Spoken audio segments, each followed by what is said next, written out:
Alright, so hey there Cajon drummers, welcome to another lesson. This is something fairly basic but useful. What I want to talk about in this lesson is half-time grooves. So we know that once we have our tempo set, we have a kind of pulse to that tempo, right? So you might have 1, 2, 3, 4, 1, 2, 3, 4, boom, ba, boom, ba, boom, ba, boom, ba. But what if we were saying, like, let's make that a half-time groove? What would that mean exactly? So we could stay at the same tempo. 1, 2, 3, 4.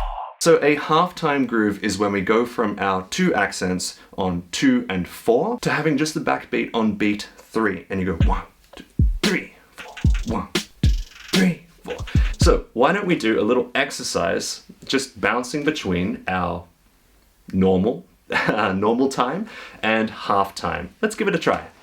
And 2 and 3 and 4 and 1 and 2 and 3 and 4 and 1 and 2 and 3 and 4 and 1 and 2 and 3 and 4 and 1 and 2 and 3 and 4 and 1 2 3 4 1 2 3 4 and 1 2 3 4 1 2 3 4.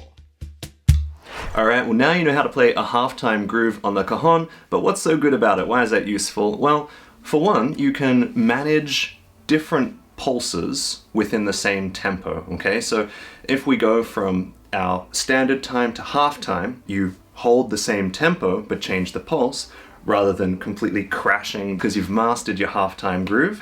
This could be your chance to say, oh, hey, why don't we try a little half-time bit? You have that option to add a different feel to a piece of music just by going from your standard time to half-time.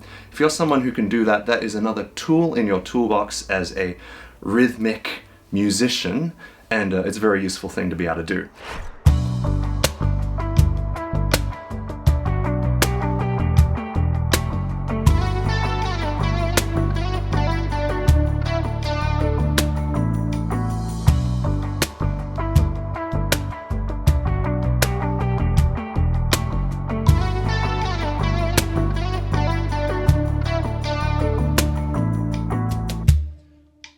I hope you enjoyed the lesson. Of course, there are more half-time grooves. We only learned one.